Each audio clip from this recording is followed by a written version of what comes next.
I, Rhoda Crawford, do swear that I will be faithful and bear true allegiance to Jamaica, that I will uphold and defend the Constitution and the laws of Jamaica, and that I will conscientiously and impartially discharge my responsibilities to the people of Jamaica, so help me God.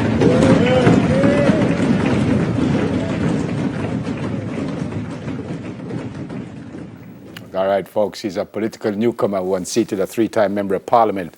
Rhoda Crawford joins us now via Zoom to tell us how she achieved success in the election and plans for central Manchester, and also why she wants to serve Jamaica. Miss Rhoda, welcome to Smile Jamaica.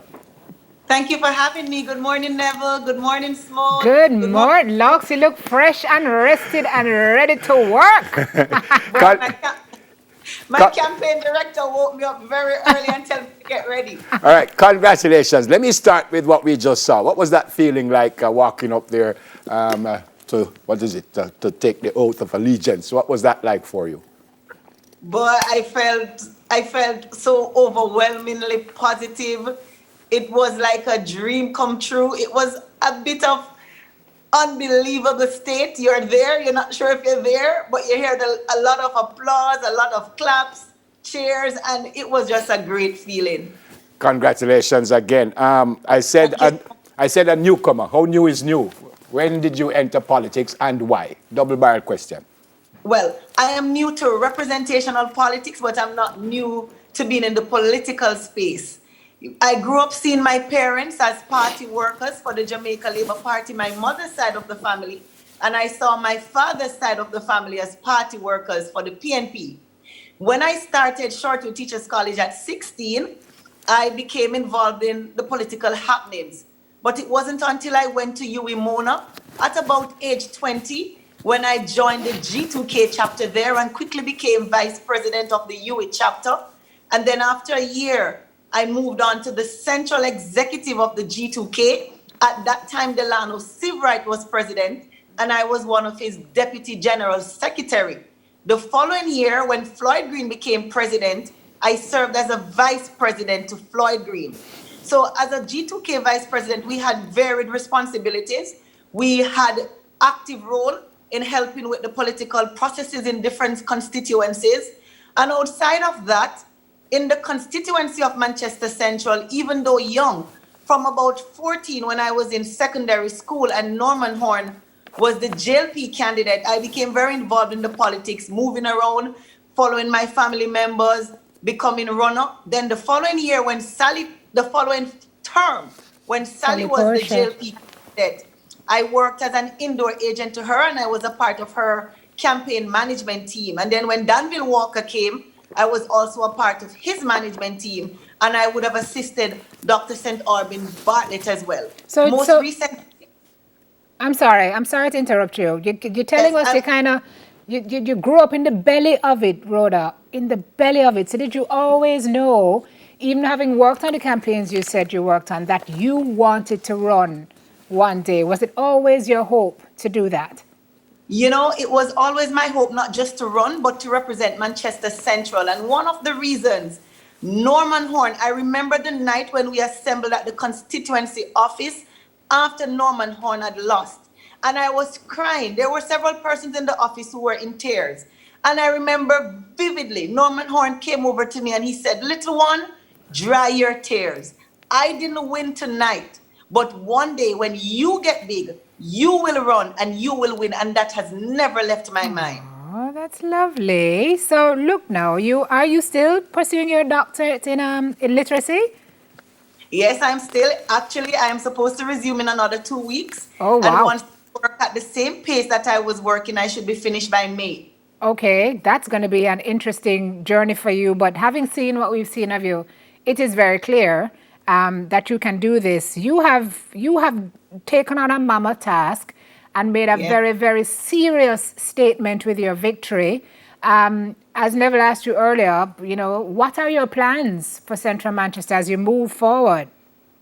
Yes, but even before I get into that question, I want to get back to the second part of one of Neville's question about why the politics. Yes. So, I grew up, I don't know if you would have been following my story, but I told the story several times. I grew up in poverty. I grew up in Grey Ground. It was a little one bedroom made of board and zinc, with 17 of us at one point living in there with 2 beds. And from very early, my parents taught us that even though we're poor, we're not poverty. So it meant that we wouldn't develop a poor mindset, which would make us set limits on what we could achieve or who we could become. So they stressed the importance of education and or training and being kind and giving back. And then what happened as I grew and my mother moved to several communities right across the constituency. When my mother didn't have enough money to give me to go to school, when I didn't have dinner, the neighbors were the ones who helped me with lunch money. They helped to feed me when she had to sell in the Santa Cruz market and she had to leave me with them. They were the ones who made sure I was showered and ready for bed until she came. So I'm an example of the old adage, it takes a village to raise a child. And so I've always been going back to the communities, and I see that many of the people who would have helped me and who would have played a critical role, I realize, especially the young people, many of them, they lack real opportunities. And I didn't feel comfortable being a director in heart and making well of myself when the people who helped to raise me are still not in comfortable situations. And so I made it my duty to enter. It's not enough to sit on the sidelines and say that I'm not satisfied with this, I'm not satisfied with that. I think if you really want to effect change, you need to get involved so the decision becomes yours. And so I feel a burden, I feel an obligation that it is my duty to give back to the people of Manchester Central, without who I wouldn't be where I am today. And so I take the responsibility very seriously, and I do not intend to be a disappointment to anyone. All right, I have to jump in again. Sorry about that. You obviously surprised the country. Whether it was a surprise to you, because obviously when you enter a competition, you feel you're going to win. But I still will ask the question, were you surprised that you knocked over Mr. Bunting? I wasn't surprised by the victory, but I was surprised by the margin. I didn't expect to win by more than 200. But when I saw over 1,000, I was saying, wow. But your strategy was very clear, lady. You were tactical about it. Yes, it was very clear. Apart from the fact that I'm a daughter of the soil, and not just a daughter being that you're from there, but the people don't know you. I've always been going back to my community and giving back long before I decided to enter into representational politics. And of course, the people love my personality. They know me, they trust me, they know that this is who I have always been. But apart from that aspect, my campaign director, Miss Rihanna Wright, she's a former vice president of G2K as well. She's a very good friend of mine too. She came with a very clear strategy. And the strategy was this. There are 4 divisions in the constituency. We have to do a PD by PD analysis. 128 PDs. And what she did, she looked at the numbers for all the polling divisions. And the ones where we were struggling, there were some in the Belfield division where we had never won those boxes before. And so she directed me. We had to spend extra time in those areas. In our very strong bases in Royal Flat and Knockpatrick division, the strategy there was to make sure we energized our workers, we energized the base, get them to buy into the long-term vision. And then she did a close study of the Mandeville division, and she found that while we have a good support base in the Mandeville division among the middle class, that support and sympathy didn't always translate into votes. So again, what she did, she looked at those PDs where I needed to get in.